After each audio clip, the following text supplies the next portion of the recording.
Hi, this is Doug Whedon with thewalledgarden.net. Being bivocational in the ministry has a long and rich history. It's been practiced by many Christian workers throughout the centuries, right down into our day today. What does bivocational mean? It means that obviously we have two vocations. One of those vacations, sometimes you wish you had one, but of those two vocations, the one is focused on an object of nurture, where you're helping develop and help grow and protect and bring to fullness that object of nurture. The other vocation has to do with the generating of income so that you can do the other. That's just a reality. So having those two things going on in a person's life is bivocationalism. Now, even though this works with the gospel, it's very common in just everyday life, because take someone that has a hobby, and a hobby that spans the rest of their lives. Maybe you're building hot rods, maybe you're doing quilts, maybe you're gardening in the garden, you're farming, whatever. This thing that you're developing, you don't want to make money on, you see, and so you do it in your spare time. It's something you love and it's something you're developing, and you go to work, and you may change you may quit this work and go to another work, and et cetera, and you may enjoy your work, but you're primarily there because you're generating income. And so you do your generating of income, then you come home and carry on your hobby. And that's a very common use of bivocationalism. So it's not all that unique to be bivocational in your life. But if you take all of that and you turn it to the gospel ministry, you suddenly come into this area where the object of nurture becomes the people God has assigned you or invited you to work with. And these people typically are in some sort of need. And so as he gives us gifts and he gives us opportunity to invest ourselves in other people, they become our object of nurture.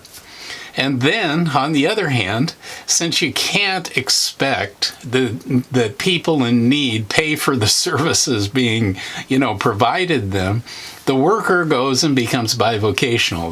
They go out, they get a job, they run a business, whatever the case may be, so that the burden of income generating isn't put on the object of nurture. And so this process of fine-tuning how you go about doing this bivocationalism takes planning, it takes deliberate effort, it takes training oftentimes. And then once you're in it, you have to refine how you're doing and kind of adjust things accordingly, because the two vocations aren't always going to be equal. One is always going to demand more time than the other, and that's what we call which one is dominating. Now, that doesn't mean which one is more valuable than the other. It means which one is dominating more of your time. So, and it doesn't really matter, because God assigns and directs and engineers a bivocational situation where even if your income generating vocation is dominating most of your time, that's still an okay thing. It just is going to determine how this whole system is going to work in your life. And we have to have appropriate expectations about how God wants us to be handling this. So even if your income generating vocation dominates most of the time, obviously it's not going to dominate all the time, but most of the time, That doesn't mean that your time given to the object of nurture is more important. I'm sorry, let me say that again. Just because your time is being dominated by your income generating vocation, that doesn't mean it's the most important thing. The obviously a person that's being bivocational is going to great ends to help nurture and develop this idea of taking care of and developing this object of nurture. So obviously the object of nurture is very important.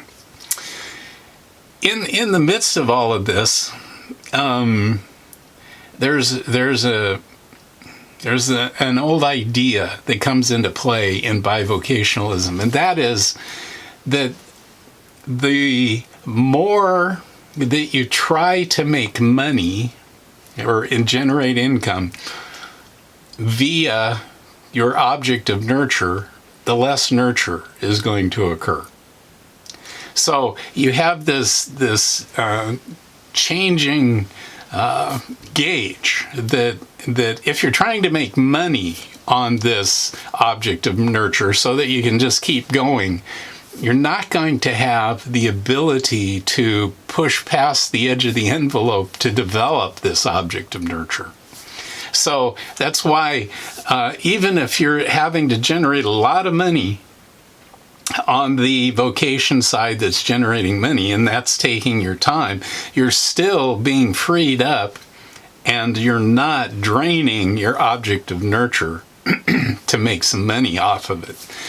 So that's not, what I'm saying is that's not a bad thing. It's not a bad thing to have your income generating vocation dominate the lion's share of the time, because you're still being freed up to help the object of nurture. The problem is when we start trying to make money on our object of nurture to keep the program going, you see, and suddenly as we are drawing money off this object of nurture, the actual nurturing that's going on is depleting.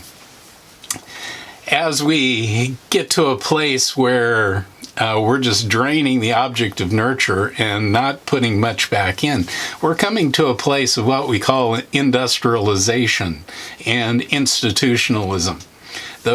Suddenly we've transferred the income generating section of the vocation and put it over onto the object of nurture, and it tends to destroy and neutralize what you're trying to do with your object of nurture. And so we'll talk about that in another section, talking about industrialism, because it applies to the church too. People begin to look at the church from an industrial standpoint. The people begin to look at the church from an institutional standpoint. And when that happens, then the nurturing that you were accomplishing diminishes and diminishes and diminishes by degrees. So that's something that you want to be careful about. So really, when it comes down to bivocationalism, having these two vocations is a healthy thing for the object of nurture, even when the money generating vocation is demanding most of your time. That's not a bad thing. It just will, understanding how this works will determine how you're going to, how much you're going to be able to invest in this nurturing process and have appropriate expectations in that whole process. So bivocationalism is a rich thing, and it's been practiced for centuries. There's lots of information about that, and it takes some deliberate effort to put that into play. And as we do that, I would encourage you to seek God in that idea and have Him lead you into how He wants you to be doing that in your own life. I encourage you to step out of the world system, come up for air, and take a breath.